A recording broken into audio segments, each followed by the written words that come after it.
Cinema మొత్తం మనం follow అయిన హీరో లాస్ట్లో బిగ్గెస్ట్ విలన్ అని తెలిస్తే ఎలా ఉంటుంది? మీరు చూసిన సీన్స్ అన్నీ నిజం కాకపోతే, డైరెక్టర్ మన మైండ్తో గేమ్ ఆడితే, ఈరోజు మనం ఈ సైకలాజికల్ మైండ్ గేమ్ మూవీని స్టెప్ బై స్టెప్ డీకోడ్ చేద్దాం. క్లూస్, హిడెన్ ట్విస్ట్ని మీనింగ్స్తో చూద్దాం. వీడియో లాస్ట్ వచ్చి చూడండి. ఎండింగ్ మీనింగ్ చాలామందికి రాంగ్గా అర్థం చేసుకుంటారు. స్టోరీ స్టార్ట్ అవుతుంది ఒక నార్మల్ లుకింగ్ హీరోతో. Silent, introvert, over thinking type. Night sleep లేదు, మైండ్లో కన్ఫ్యూజన్ ఎక్కువ. డైలీ రొటీన్ మెకానికల్గా నడుస్తుంది. డైరెక్టర్ ఇక్కడే ఫస్ట్ లిస్ట్ సెట్ని చేస్తాడు. ఫిక్షనల్గా నార్మల్ లైఫ్, ఇంటర్నల్గా మెంటల్ స్ట్రాంగ్, బ్యాక్గ్రౌండ్లో dull colours, slow shots, lonely frame use చేస్తారు. సైకలాజికల్ ఇన్స్టెబిలిటీని విజువల్లీ చూపించడానికి. హీరో డైలాగ్స్ అబ్జర్వ్ చేసే క్లారిటీ ఉండదు. డెసిషన్ ఇన్కన్సిస్టెంట్గా ఉంటుంది. కొన్ని సీన్స్లో సేమ్ క్వశ్చన్స్ రిపీట్ చేస్తాడు. మెమరీ స్లిప్ కూడా ఉంటుంది.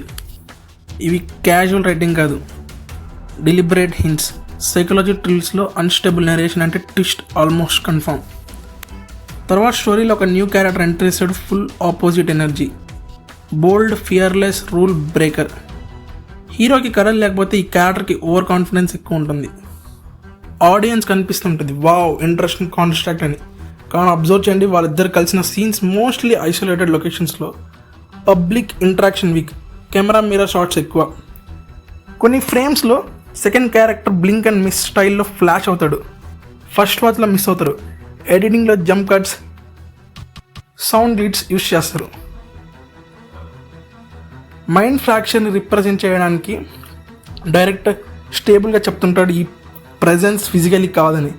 డైలాగ్స్లో హెవీ హింట్స్ ఉంటాయి. You wanted this, I'm free for because of you, you made me. ఈ మెథాఫర్స్ కాదు, literal psychological truth hints. Cinema రైట్లో దీన్ని ఫ్లోరస్ షాడోయింగ్ అంటారు. ట్విస్ట్ ముందు సీట్స్ పెట్టడం. స్టోరీ మిడ్ పాయింట్ తర్వాత హీరోకి మెమరీ గ్యాప్ స్టార్ట్ అవుతుంది. కొన్ని ఇన్సిడెంట్ జరుగుతాయి కానీ హీరోకి గుర్తులేదు. డ్యామేజ్ జరుగుతుంది బట్ ఎవరు చేశారో కన్ఫ్యూషన్. ఇక్కడ golden rule, when memory breaks identity split possible. క్లైమాక్స్లో reveal, hero and villain same person. Split personality, dissociative identity.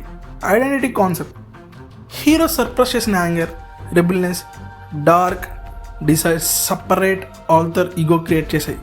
ఆ alter ego villain role play చేసింది. సో హీరో చేసేది యాక్చువల్లీ తన్ని తాని. మూవీ కోర్ మెసేజ్ మనం చూసుకున్నట్టయితే, ఎమోషన్స్ని సర్ప్రెస్ చేసి అవి డిసప్పియర్ అవ్వవు. అవి స్ట్రాంగ్ ఫామ్లో రిటర్న్ అయ్యి మైండ్ బ్యాలెన్స్ మెయింటైన్ చేయాలి. సెల్ఫ్ యాక్సెప్టెన్స్ లేకపోతే ఇంటర్నల్ వాల్ షార్ట్ అవుతుంది. ఫస్ట్ హాఫ్లోనే చాలా క్లూస్ కనిపిస్తాయి. Mirror shots, dialogue hints, background flashes, everything planned. Great psychological movie. First వాచ్లో మనకి షాకింగ్గానే ఉంటాయి కానీ సెకండ్ వాచ్లో డైరెక్టర్ మీద రెస్పెక్ట్ పెరుగుతుంది. ఈ మూవీ సింపుల్ థ్రిల్లర్ కాదు, psychological character study. Mind game లవర్స్కి మస్ట్ వాచ్. ఇది డీప్ డీకోడ్స్ మీకు నచ్చితే లైక్ చేయండి. కామెంట్స్లో నెక్స్ట్ డీకోడ్ మూవీ పేరు రాయండి. మన ఛానల్ సబ్స్క్రైబ్ చేసుకొని పెట్టుకోండి. చాలా మూవీస్ డీకోడ్ మనం చేయబోతున్నాం.